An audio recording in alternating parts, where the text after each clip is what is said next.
Okay, we will discuss the balancing, rather the partial balancing of locomotives. ठीक है, ठीक है।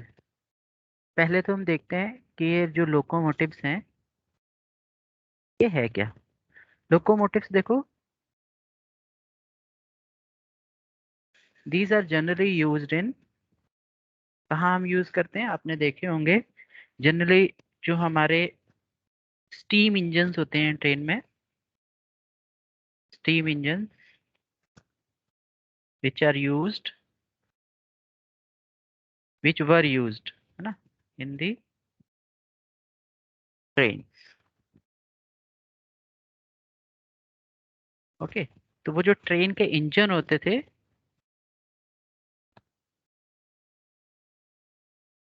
उनको हम लोकोमोटिव्स बोलते थे, है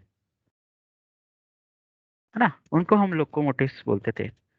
इनमें क्या होता है, they generally have, it has it has it has two cylinder, दो सिलेंडर्स होते थे इस तरीके के इंजन में, two cylinders with crank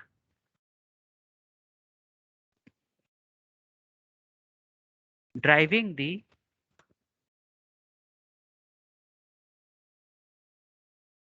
same shaft.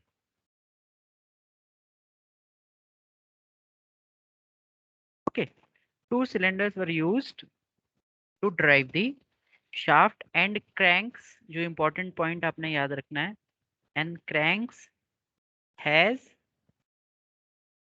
90 degree angle between them, angle between them। दो सिलेंडर होंगे, क्रैंक्स होंगे, और क्रैंक्स के बीच में 90 डिग्री एंगल होता है। अभी मैं बनाता हूँ बिटवीन दैम। तो उस तरीके के मैकेनिज्म्स को, इंजन्स को we call it as the locomotive, उनको हम लोकोमोटिव बोलते हैं। ठीक है ना। अब देखो किस तरीके से आप प्रेजेंट कर सकते हैं इसको। ये मान लो ये हमारा फर्स्ट इंजन हो गया, फर्स्ट सिलेंडर का कनेक्टिंग रॉड, ये उसका क्रैंक, है ना, एंड इट इज मेकिंग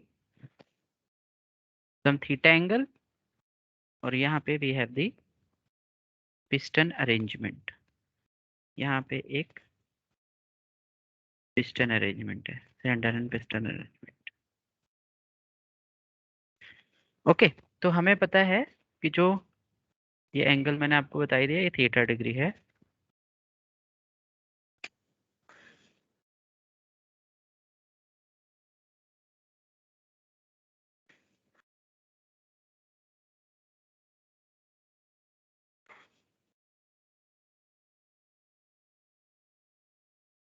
ठीक है ना, ये इस तरीके से, ये हो गया हमारा फर्स्ट सिलेंडर। ठीक है। ओके, अब एक दूसरा क्रैंक भी होगा, टू सिलेंडर है ना लोकोमोटिव्स में, एक दूसरा सिलेंडर भी होगा, उसका भी क्रैंक होगा।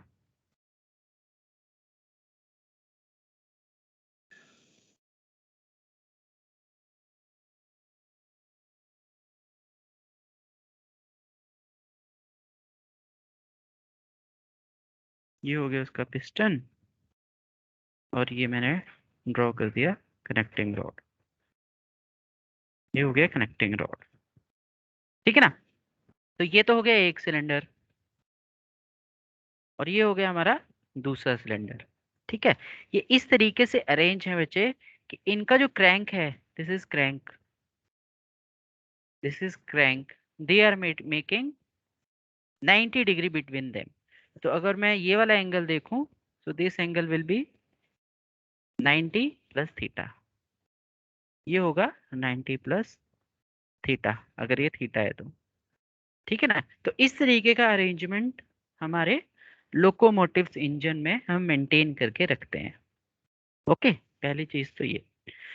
दूसरी चीज, जब हमने इसकी बैलेंसिंग करनी है, ओके, तो बैलेंसिंग हमने देखा था दैट फॉर दी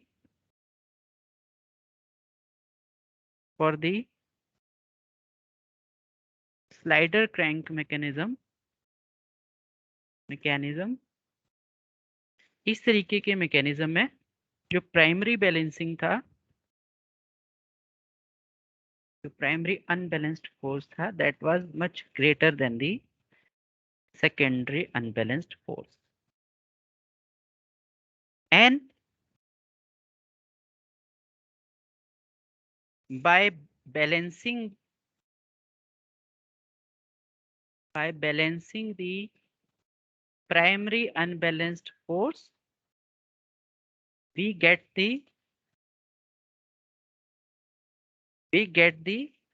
leftover, जितना हमारे पास फोर्स बच गया था प्राइमरी करने के बाद, कुछ फोर्स बचा था ना, कुछ अनबैलेंस फोर्स बचा था, 1 - c करके कुछ रिलेशन बनता था, है ना। मैंने पेज दूसरा खोल लिया है, नहीं तो ऊपर आपको दिखा देता, तो आपके नोट्स में होगा, वी गेट दी अनबैलेंस्ड, कुछ तो बैलेंस हो गया था, या partial unbalanced force left is, जो रह जाता था उसको मैं रिप्रेजेंट करता था 1 - c m। अगर ये आर है, अगर वो आर होता था एक सिलेंडर का क्रैंक, अब वो ओमेगा से घूमता था, m r omega square cos of theta, है ना। तो इतना अनबैलेंस्ड, इतना पार्शियली अनबैलेंस्ड फोर्स बच जाता था, ये हमने उसमें एक डेरिवेशन में किया था, ठीक है। तो अगर मुझे ये रिलेशन पता है, तो अगर मैं सिलेंडर वन, जो वन वाला सिलेंडर है यहाँ पे, और यही डायरेक्शन होती थी अनबैलेंस की, अनबैलेंस फोर्स की यही तो डायरेक्शन होती थी, ये लेफ्ट ओवर है, ये बचा हुआ है, तो इस सिलेंडर में कितनी आएगी अनबैलेंस फोर्स, जो मुझे अब बैलेंस करनी है, तो m r omega square cos of theta. Clear है ना, इसी का तो एनालिसिस करना है। और जो दूसरा सिलेंडर जो अटैच था 90 डिग्री पे, उसके अंदर भी कुछ होगी, उसको मैं रिप्रेजेंट करूंगा 1 - c m r, ये r है, दिस इज r, ओमेगा से वो रोटेट कर रहे हैं, ओमेगा से m r omega square cos of 90 + theta. Okay, तो जब मैं दोनों सिलेंडर को कंबाइन करूंगा, तो मेरे पास कुछ अनबैलेंस्ड फोर्स जो फर्स्ट सिलेंडर है हमारा उससे आएगा, कुछ अनबैलेंस्ड फोर्स हमारा सेकंड सिलेंडर से आएगा, ठीक है ना। और जब, तो टोटल कितना आ गया, तो the total total unbalanced force, तो टोटल अनबैलेंस कितना रह गया, इसी का तो एनालिसिस करना है ना। लोकोमोटिव में दोनों आ रहा है, दोनों को जोड़ दो, टोटल आ जाएगा m r omega square cos of theta plus 1 - c m r omega square cos of 90 + theta. इसको थोड़ा सा एक्सपेंड करो, अब तो मैथमेटिक्स बचा है बस, इसको थोड़ा सा एक्सपेंड कर दो, तो कॉस 90 + थीटा होता है minus of sine of theta, तो हमारे पास आ जाएगा, कॉमन बच गया क्या, 1 - c दोनों में है, m r ओमेगा स्क्वायर दोनों में है, अंदर बच जाएगा, इस वाले का बच जाएगा कॉस ऑफ थीटा, और इसका बच जाएगा, मैं पूरा लिख देता हूँ, बाद में नेक्स्ट स्टेप में खोल देंगे, theta, then 1 - c m r omega square cos of theta minus sine of theta, है ना। तो कॉस 90 - थीटा होता है हमारा minus of sine of theta, तो ये वैल्यू आ गई, है ना। So it is the total unbalance force for the locomotive. जो लोकोमोटिव्स होते हैं ना, उनमें इतना अनबैलेंस फोर्स रहता है, ठीक है। अब अगर आपसे पूछा जाए कि मैक्सिमम वैल्यू कितनी आएगी इसकी, what will be the maximum unbalanced force, तो वो कब होगा, मैक्सिमम S कब, goes to 0. हाँ जब ये वाला थीटा जो 0 वैल्यू होगा. है, this value should be equal to maximum, ये मैक्सिमम होनी चाहिए ये value. So maximum unbalanced force will be obtained when cos theta minus sin of theta is maximum. ये मैक्सिमम होनी चाहिए ये वाली, है ना. तो जब भी मैक्सिमम और मिनिमम की बात आएगी बच्चा, तो हम क्या करेंगे, for that we have to take the first derivative equal to zero. We have to, आपने हमेशा डेरिवेटिव करके करना है ऐसे, थीटा की वैल्यू एज्यूम करके नहीं, है ना. जब इस तरीके का अगर सिंगल होता है तब तो आसान है. We have to take the first derivative, derivative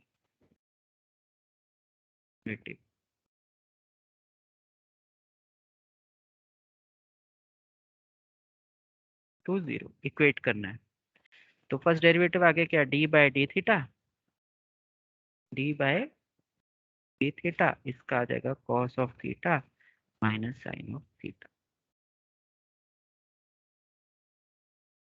ये इक्वल टू किसके होना चाहिए, जीरो के. तो कॉस थीटा का क्या हो जाता है, माइनस साइन ऑफ थीटा, और साइन थीटा का कॉस थीटा ही रहता है, तो ये हो जाएगा cos theta equal to zero. इसको आप थोड़ा सा सॉल्व कर लोगे तो आपके पास आ जाएगा tan theta equal to minus. Okay.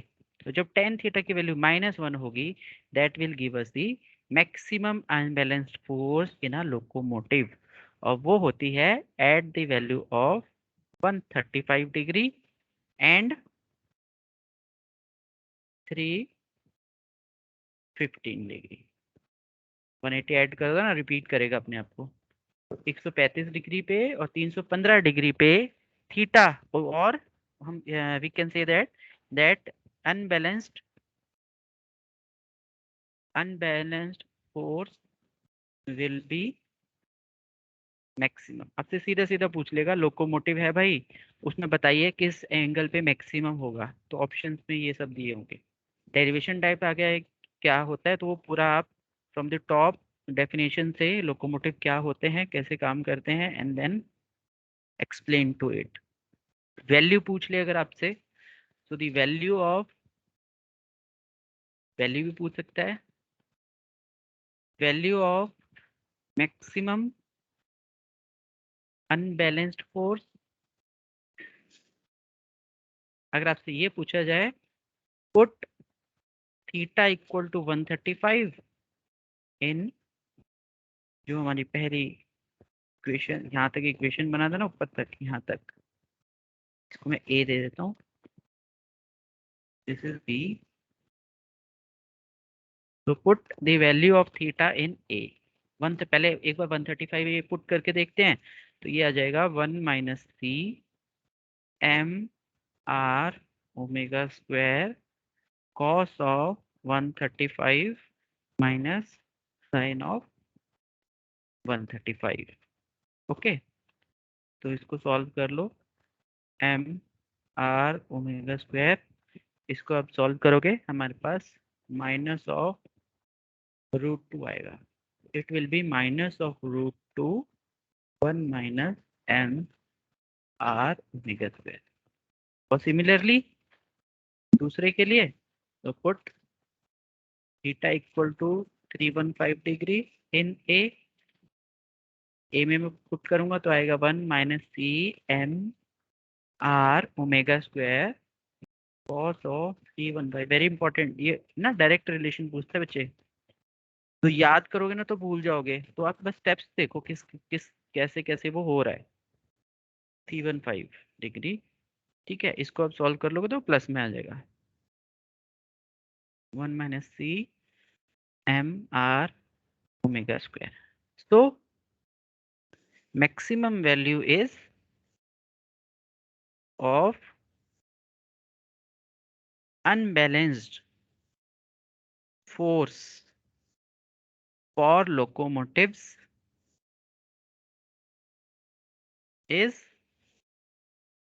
वो आप लिख देंगे plus minus under of √2 1 minus C M R omega square. कोई न्यूमेरिकल आएगा, न्यूमेरिकल वैल्यू दी होगी तो उसको यूज करके you can explain it. So this is the maximum value. ठीक है, क्लियर है? ओके। इसी तरीके से एक टर्म होता है लोकोमोटिव से, स्वेइंग। ये भी बहुत पूछा जाता है, स्वेइंग कपल। स्वेइंग कपल, देखो ये जो अनबैलेंस्ड फोर्स आया ना, ये तो हमें दे रहा है, ये मतलब फ्लक्चुएशंस जो आ रहे हैं, इसको हम बोल देते हैं वेरिएशन इन अनबैलेंस्ड फोर्स, या उसको हम बोलते हैं ट्रैक्टिव फोर्स, है ना। इट रिप्रेजेंट्स दी, ये क्या रिप्रेजेंट कर रहा है बच्चे? देखो या तो प्लस हो रहा है या माइनस हो रहा है। इट रिप्रेजेंट्स दी इंक्रीज और decrease in the value, in value. ये कभी ऐड होगा फोर्स में, अनबैलेंस्ड फोर्स, या कभी सब्ट्रैक्ट होगा। तो ये तो इंक्रीज दिखाएगा या डिक्रीज दिखा रहा है, ये अनबैलेंस्ड फोर्स, जिसको मैं बोलता हूँ ट्रैक्टिव फोर्स। और एक होता है स्विंग कपल, ये क्या दिखाता है? इट रिजल्ट्स, पहले मैं लिख ही देता हूँ, इट रिजल्ट्स, फिर ड्राइव करते हैं। It results in counter, it results in CW means clockwise, है ना, and counter clockwise motion, motion. ठीक है। और वैल्यू जितनी होगी इंक्रीज या डिक्रीज करिए, वो ट्रैक्टिव फोर्स से पता लगेगी।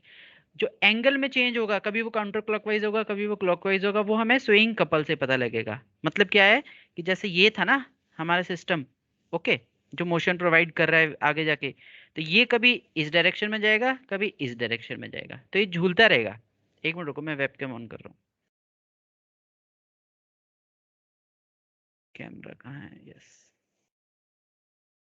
ठीक है, देखो इस तरीके से है ना, ये कभी काउंटर को ऐसे ऐसे, इंजन ना हमेशा ऐसे ऐसे नहीं चलेगा, समझ रहे हो मेरी बात? जो उसको मोशन प्रोवाइड करेगा, it will be like this because of the unbalance force.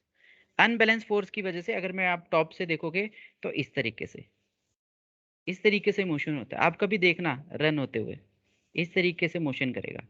और जो इसकी वैल्यू होगी, मान लो 100 है और 10 उसका अनबैलेंस फोर्स आ रहा है, तो जो फोर्स होगी, जो उस पे ट्रांसफर होगी हमारे सिस्टम पे, वो कभी 110 होगी और कभी वो 90 होगी, है ना। और वो सीधे ऐसे लीनियरली फोर्स ट्रांसफर नहीं होगी, वो कभी क्लॉकवाइज, कभी एंटी क्लॉकवाइज, कभी क्लॉकवाइज, कभी एंटी क्लॉकवाइज ट्रांसफर होगी, in the case of locomotives. ठीक है, क्लियर है? अब देखते हैं वो किस तरीके से है, ये कैसे चेंजेस आ रहे हैं, वो देखते हैं।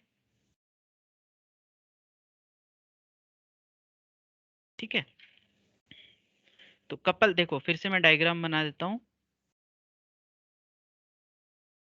अब हमें कपल चाहिए ना,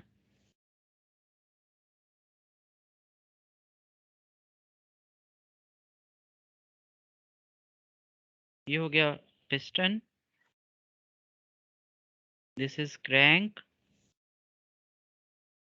ये हमारा दूसरा वाला।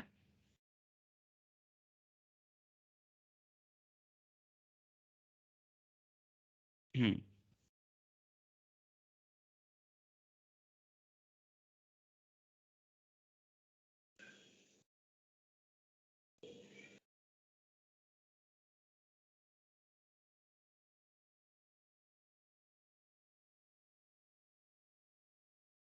ठीक है जी, ये हो गया थीटा, और ये फिर होगा 90 plus theta. Okay, this will be 90 plus theta. यहाँ पे कहीं मैंने क्या किया, अच्छा, ये ऊपर वाला जैसे मैंने बनाया था बिल्कुल वैसे ही बन गया है। जरूरी नहीं है ये आप इसको एक्सप्लेन करना हो तो किसी और पोजीशन से भी एक्सप्लेन कर सकते हो। जरूरी नहीं है जैसा मैंने बताया है वैसे ही बनाना है, but the thing is, important point क्या है कि 90 डिग्री होना चाहिए दोनों। अगर मैं देखो उल्टा बनाऊं तब भी वो वैलिड होगा। अगर आपको किसी बुक में या नोट्स में रिवीजन करते टाइम कुछ कंफ्यूजन होता है, तो ऐसा नहीं होना चाहिए। आप इसको बना लो, इसको कुछ बना लो, इस तरीके कोई भी एंगल ले लो आप, है ना।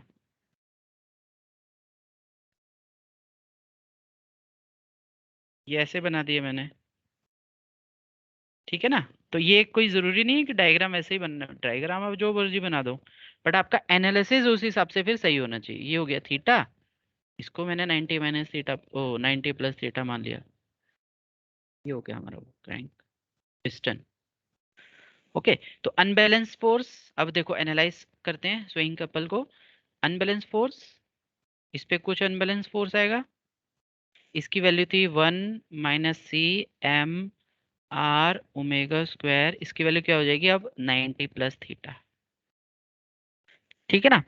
और इस वाले वैल्यू की, इसकी क्या हो जाएगी नीचे वाले की, it will B cos of theta, 1 - CM R omega square cos of theta, ये उसकी वैल्यू हो जाएगी, है ना। अब यहाँ पे मैं कहीं एक सेंटर लाइन कंसिडर कर लेता हूँ, क्योंकि मुझे अब कपल निकालना है। Late this is the somewhere centre line, ठीक है ना। ये कुछ हमारे पास सेंटर लाइन आ गया। यहाँ से जो डिस्टेंस है L/2, this will be L/2। तो यहाँ पे देखो बच्चे, ये जो फोर्स, ये जो दोनों अनबैलेंस फोर्सेस, एक यहाँ पे जनरेट हो रहा है, एक यहाँ पे जनरेट हो रहा है, they will create some couple with respect to this center line. ये जो सेंटर लाइन मैंने कंसिडर की है, कुछ कपल जनरेट कर रहे होंगे ये, है ना।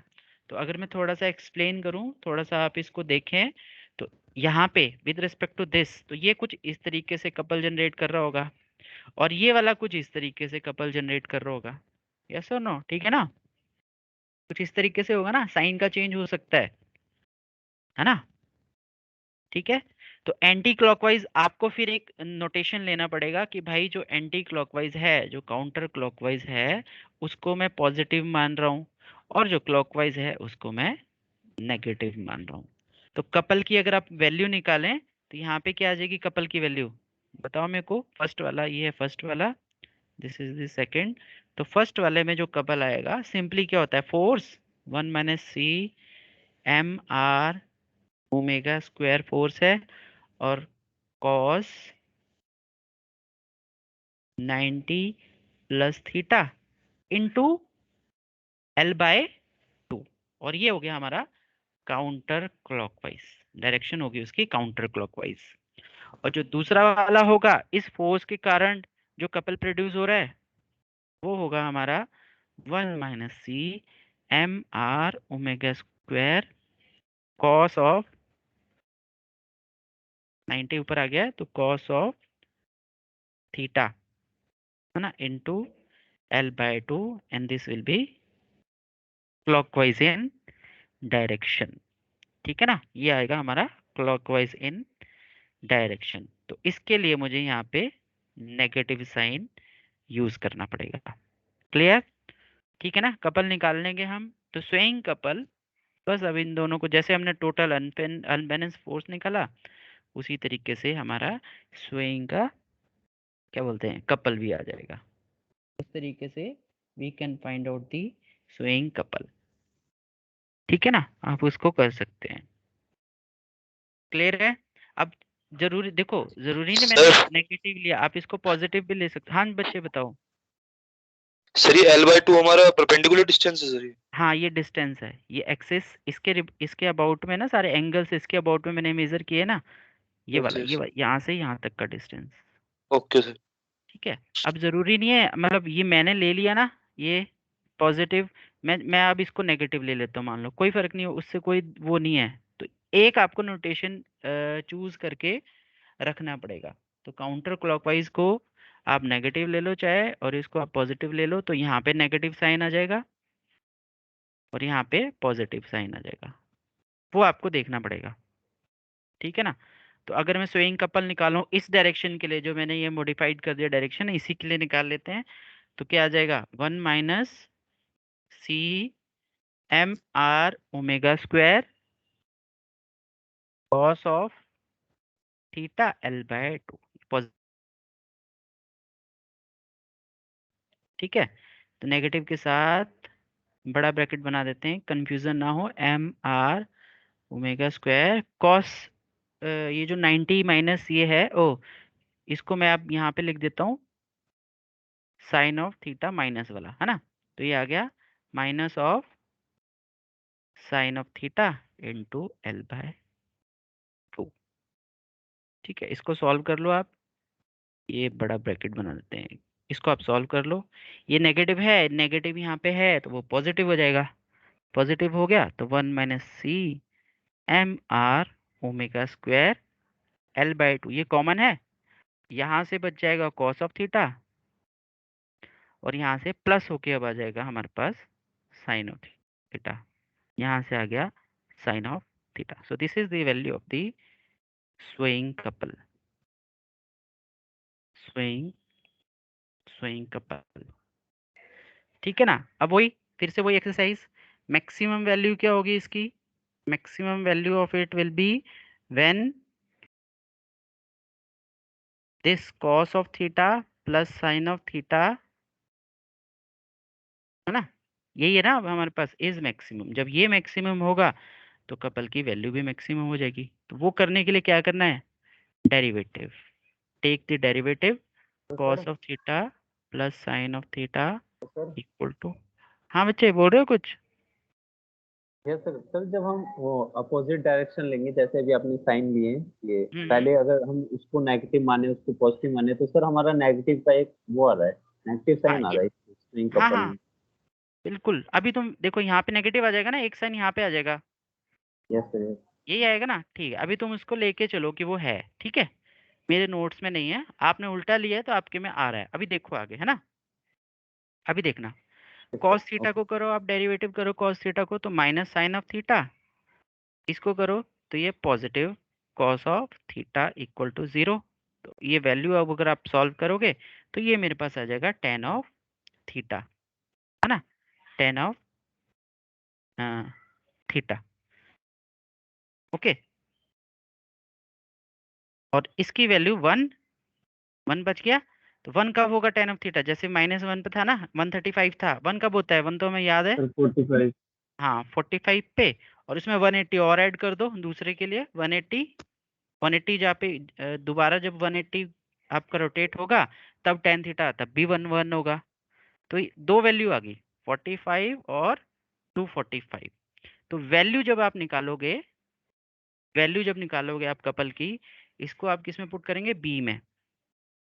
This is B, let this is equation B, और ये डी। सो डी से value put theta equal to 45 in, क्या लिख दिया था, बी पहले लिख चुके हैं हम, this is C, this is सी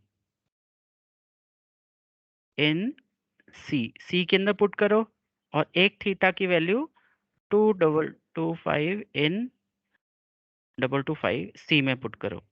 तो उसकी वैल्यू जब आप पुट करेंगे बच्चा तो आ जाएगा 1 - c m r omega square l/2 cos 45 plus sign 45 and 1 - c 1 - c m r omega square l/2, और ये आ जाएगा हमारा कॉस और 225 वाला, कॉस 225 प्लस साइन 225। तो इसको आप सॉल्व कर लो, 225। तो इसको मैं जब सॉल्व करूंगा तो मेरे पास आएगा minus of this 1 - c m r omega square l, और जब मैं इसको सॉल्व करूंगा बच्चा तो ये आ जाएगा positive 1 - 2 1 - c m r omega square r। तो maximum couple, maximum swaying couple जिसके कारण क्लॉकवाइज या एंटी क्लॉकवाइज में ट्रांसफर हो रहा है मोशन, वो आ जाएगी half plus minus 1/√2 1 - c m omega square या m r omega square l। So this is the value. तो बच्चे हम जो अगर शुरू में बच्चा हम नेगेटिव भी लेके चले ना, मैंने बोला था ना, डायरेक्शन चाहे आप जो मर्जी ले लो, उसको आप नेगेटिव भी लेके चलोगे, अल्टीमेटली आपके पास प्लस माइनस साइन दोनों आ रहे हैं। क्लियर हुआ? ठीक है, उसको नेगेटिव लेके यस चलोगे सर, तो यस। ये सर वाला नेगेटिव हो सर जाएगा, ये वाला पॉजिटिव हो जाएगा। हाँ बच्चे? सर एक बार ये सर दोबारा बताएंगे सर, हमने पहले तो क्लॉकवाइज लिया तो हमने दोनों पॉजिटिव लिए थे। हाँ हाँ हाँ, रुको रुको, मैं ऊपर चलता हूँ, एक मिनट रुको। बस, अब देखो कपल, ये देखो कपल कैसे प्रोड्यूस हो रहा है। एक ये फोर्स है हमारे पास, दिस इज द फोर्स 1, ये इस डायरेक्शन में है, और मैं सेंटर लाइन के अबाउट ले रहा हूँ, तो ये उसको ऐसे घुमाएगा, है ना, ऐसे घुमाएगा ना। सो दिस इज हमारा हो गया काउंटर क्लॉक। अभी नेगेटिव पॉजिटिव मत देखो, ठीक है, ये इसको ऐसे घुमाएगा तो कुछ कपल प्रोड्यूस हो रहा है। एक अनबैलेंस फोर्स बचा, ये आ रहा है, ये इसको ऐसे घुमाएगा, इस तरीके से घुमाएगा ना। अब ये आप नेचर को देखो, ये हो रहा है कुछ काउंटर क्लॉकवाइज, तो कपल जो इस फोर्स से प्रोड्यूस हो रहा है वो कुछ काउंटर क्लॉकवाइज डायरेक्शन में प्रोड्यूस हो रहा है। वैल्यू क्या होगी? दिस फोर्स इनटू ये वाला जो डिस्टेंस है। तो मैंने क्या किया, मैंने कुछ नहीं साइन किया अभी तक, ये फोर्स लिख लिया पूरा, और वो साइन लिख लिया, और यहाँ पे नाम लिख दिया काउंटर क्लॉकवाइज। ठीक है बच्चे, अभी कुछ भी नहीं किया हमने, उसको लिख लिया काउंटर क्लॉकवाइज। दूसरे वाले पे आओ, ये वाली फोर्स है जहां पे सिर्फ cos ऑफ थीटा है, और ये L/2 है, दिस इज L/2 डिस्टेंस। तो वैल्यू आ गई मेरे पास, this force into L/2 distance. अब ये आ गया हमारे पास क्लॉकवाइज। ठीक है, अब मैंने क्या किया, let us assume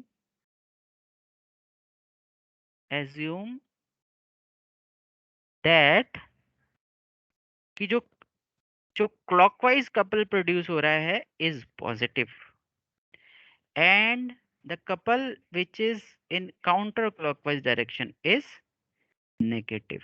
this is my assumption, this is my assumption, ये मैंने एज्यूम किया है, दिस आई हैव एज्यूम्ड। तो जो क्लॉकवाइज वाला जो कपल है, फिर मैंने उसको, भाई एजम्पशन लिया है ना, कुछ तो लेना पड़ेगा ना, अपोजिट है दोनों। तो जो क्लॉकवाइज वाला कपल था ये वाला, मैंने उसको मान लिया कि वो पॉजिटिव है भाई, और जो काउंटर क्लॉकवाइज है मैंने उसको मान लिया कि वो नेगेटिव है। ठीक है, बस इस एजम्पशंस को लेके आपने कपल निकाल दिया पूरा। अब एजम्पशन आप चेंज करोगे अपने हिसाब से, अगर आप क्लॉकवाइज को नेगेटिव लेना चाहते हो तो नेगेटिव ले लो, तो काउंटर क्लॉकवाइज को फिर आपको पॉजिटिव लेना पड़ेगा, तो दोनों में से कुछ तो लेना ही पड़ेगा। ठीक है, तो ये मेरा एजम्पशंस है, दिस इज माई एजम्पशंस।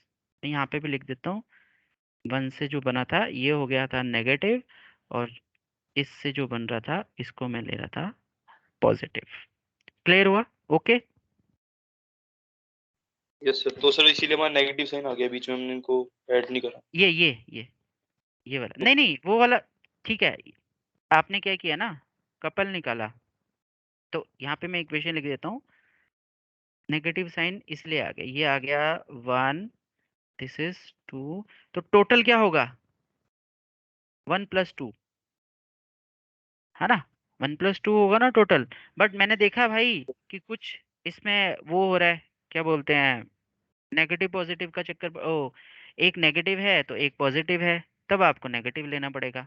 तो ये अल्टीमेटली जाके इस तरीके से हो जाएगा ना, तो ये नेगेटिव हो गया पूरा, फिर मुझे नेगेटिव लेना पड़ा। ठीक है ना, हम यहाँ पे ना थोड़े मेरे ख्याल क्या किया है हमने, कॉस वाला पहले लिखा है ना, ये वाला, तो ये हमने पॉजिटिव लिया है। देख रहे हो इस इक्वेशन में, this is positive, counter clockwise is positive, तो यहाँ पे पॉजिटिव लगवाओ ना फिर साइन बच्चे, बाद में कंफ्यूजन होगा आपको, यहाँ पे नेगेटिव लगाना चाहिए, दिस इज नेगेटिव। तो पहले ये वाला लिख दिया, प्लस ये वाला लिख दिया, अब यहाँ पे नेगेटिव साइन है ही तो वो नेगेटिव हो गया।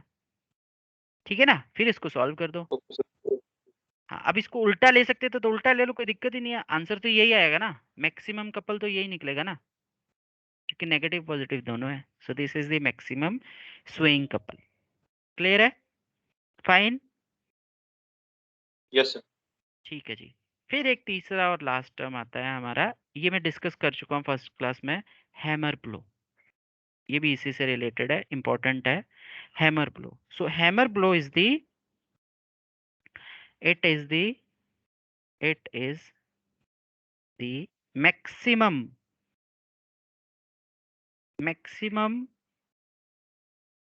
vertical unbalanced force per piston cylinder arrangement, per piston cylinder arrangement। उसको मैं बोल देता हूं हमारा मैक्सिमम, उसको मैं बोल देता हूं हैमर ब्लो। तो मैं छोटा सा ना जल्दी से ड्रॉ कर लेता हूं आपके लिए। पर पिस्टन सिलेंडर अरेंजमेंट तो इस तरीके से था, अभी जो ऊपर हमने ड्रॉ किया, ठीक है ना।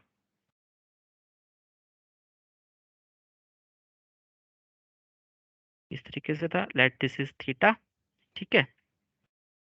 तो देखो ये अनबैल एक सिलेंडर की बात कर रहे हैं ना फिलहाल, एक से पर सिलेंडर, तो ये अनबैलेंस फोर्स इस डायरेक्शन में था, है ना। और उसको बैलेंस करने के लिए यहाँ पे आप कुछ मास एज्यूम करते थे ना, जो फर्स्ट यहाँ पे हमने कुछ मास एज्यूम किया था, उसको बैलेंस करने के लिए यहाँ पे लगा रहे थे।